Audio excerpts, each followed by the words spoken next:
Friends, the story begins with a little girl named Eve, who was remembering the time when she and her father, Javier, used to live together. Her father used to tell her, "You look just like your sister." But Eve didn't remember her sister. All she had was a toy ballerina. One night, some people attacked their house. Javier noticed something was wrong. He started fighting the attackers one by one. He went to Eve and said, "Remember what I taught you." Eve quietly began following her father's commands, while her father kept fighting the attackers. From the way he fought, it was clear he was a trained fighter. But with so many attackers, he couldn't hold up for long. And that's when the leader of the attackers made his entrance.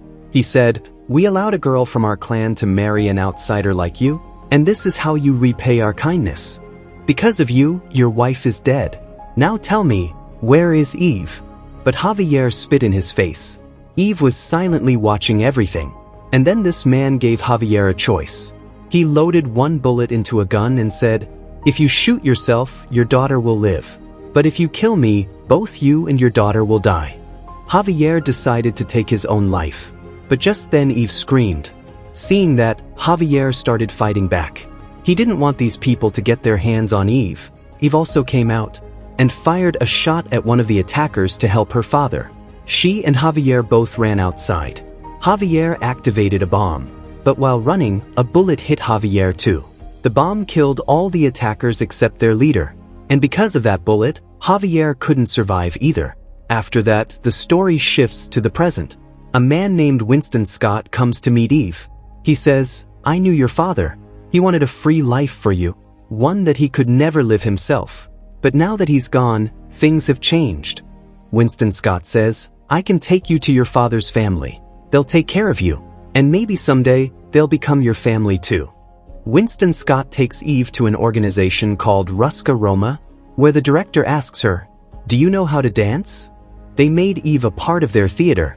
After that, Winston gives her a gold coin and leaves. That's when a woman named Nogi tells Eve, "Your father was also part of Ruska Roma." Then the scene jumps 12 years ahead.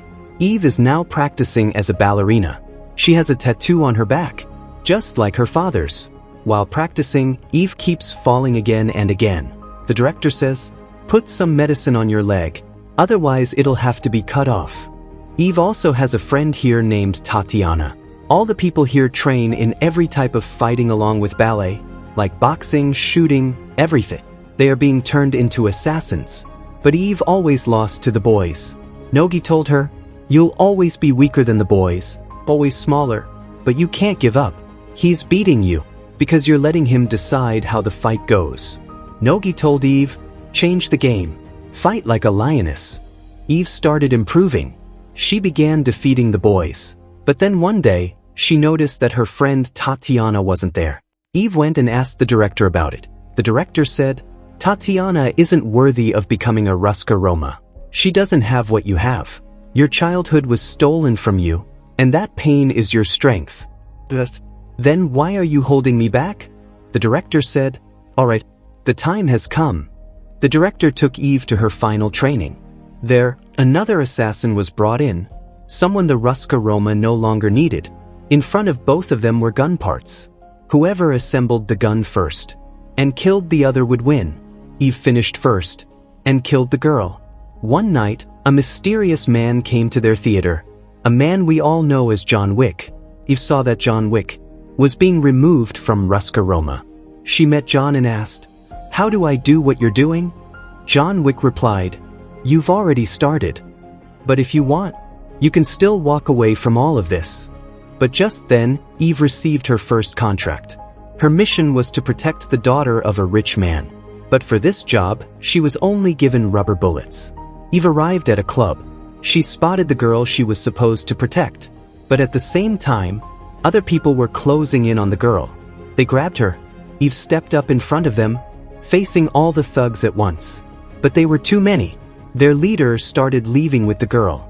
But Eve fought them off one by one. She reached the leader, picked up a hammer nearby, and began fighting him. Eve defeated the man, but she didn't kill him. She saved the girl and completed her mission. After that, her tattoo at Ruska Roma got upgraded. The story moves 2 months ahead. Eve had now become a proper assassin. She was killing people and completing missions. But then outside, a car attacked her. Eve killed those people too. But then, she noticed a mark on one man's hand, the same mark her father's killers had.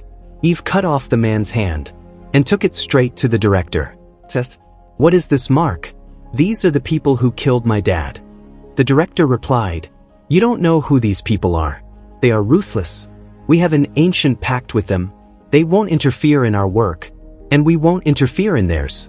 Stay as far away from them as you can. The director warned the ballerina, you'll never be able to find them, and if you try, it'll only cause destruction. But Eve didn't listen. She went straight to the Continental Hotel to meet Winston Scott. The receptionist heard Eve's name and sent her straight to Winston, the manager. Eve asked Winston about the people with that mark. She said, the director already warned me, so if you know something, please tell me. She returned the same coin Winston had given her and pleaded. Winston told her, they are a cult. They kill people for entertainment. And right now, one of them is staying at another branch of our hotel. The man's name was Daniel Pine. He had a bounty of $2 million and was currently staying in room 315.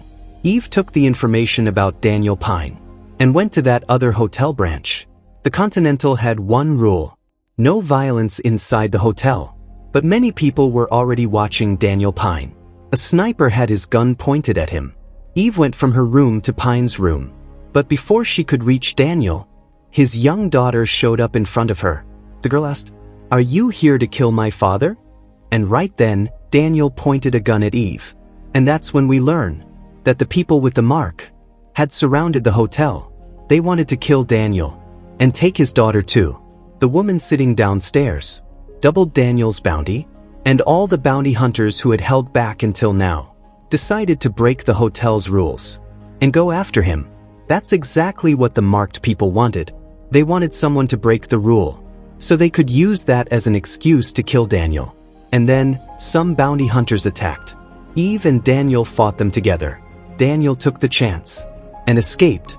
Now the same thing was happening to Daniel and his daughter that once happened to Eve and her father. Daniel asked Eve for help. He said, help me get my daughter out of here. Eve agreed. She took the girl and started to escape. Meanwhile, Daniel was fighting the attackers. But a bounty hunter killed Daniel right in front of Eve, and Eve was knocked unconscious. After that, this girl Lena called her boss, the Chancellor, and informed him that there was another girl with Daniel Pine and his daughter. Meanwhile, Eve and the rest of the bounty hunters were caught by hotel security. Eve said, I didn't break any rules. These people attacked first. So, the hotel security let Eve go but killed the other two. They told her to check out of the hotel immediately.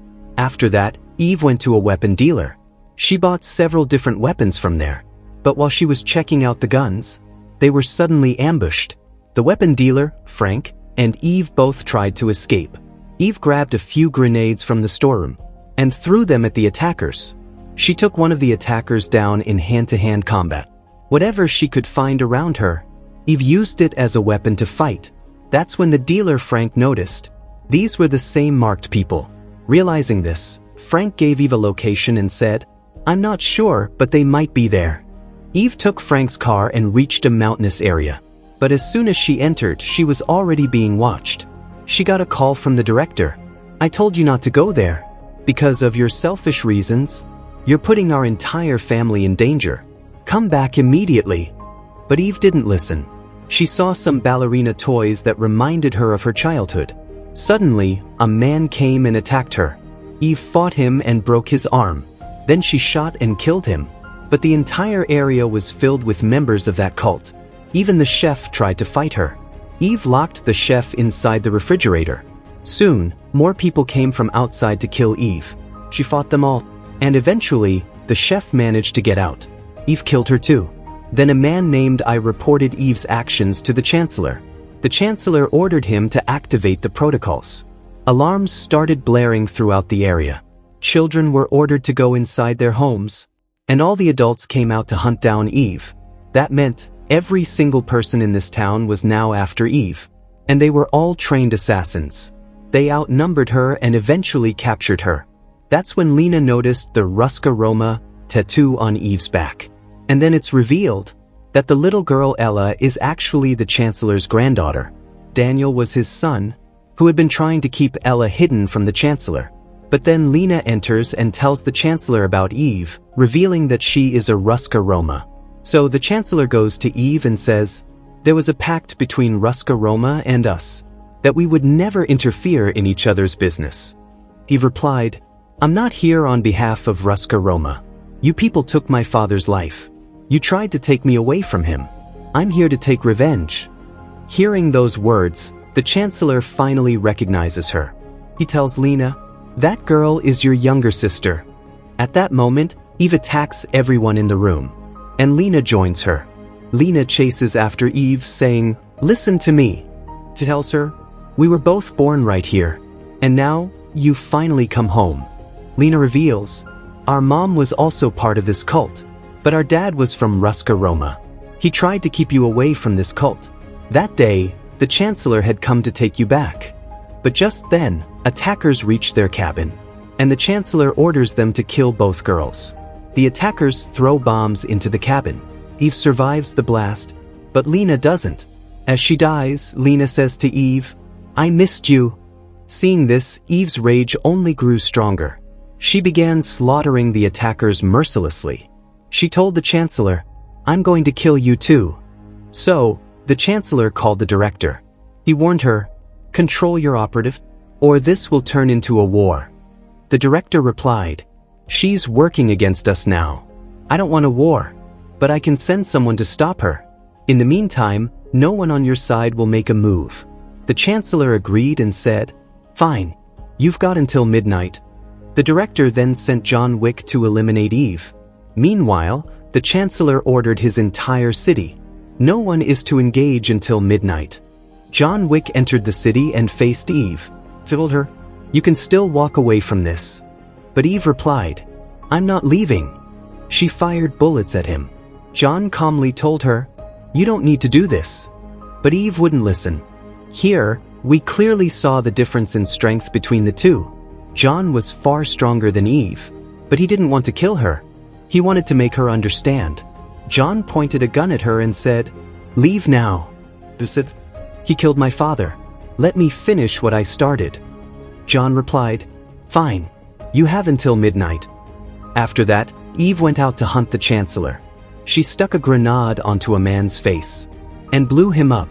Hearing the news, the Chancellor gave the order, "Kill Eve." And just like that, the entire city went after her. There was one girl against a whole town of stronger and more heavily armed enemies. Eve broke into the city's armory. She found some weapons inside. When the soldiers followed her in, she triggered a trap, blowing them all up. She then used a flamethrower to burn the rest alive. That's when another man named Dex picked up a flamethrower too.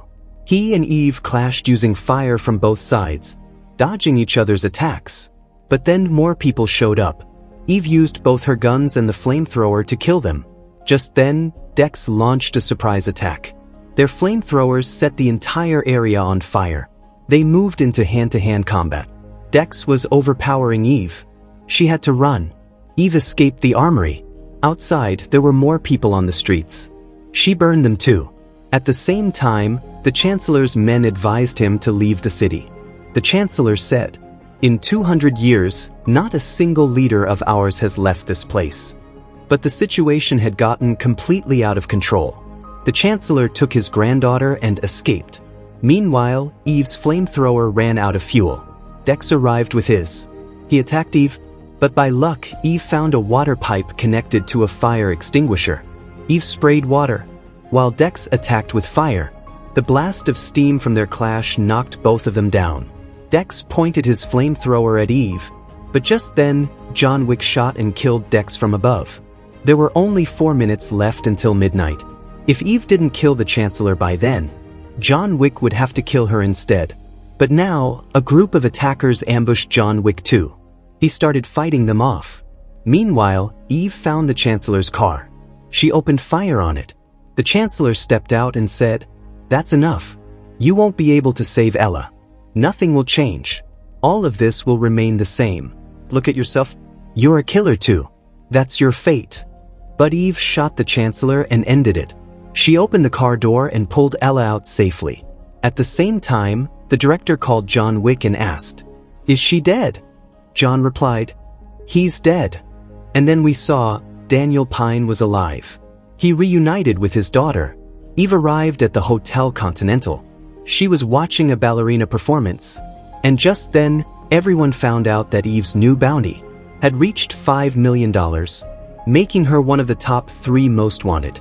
And with that, friends, this story comes to an end. Let us know in the comments how you liked the explanation. And don't forget to like the video and subscribe to the channel. We'll see you in the next video.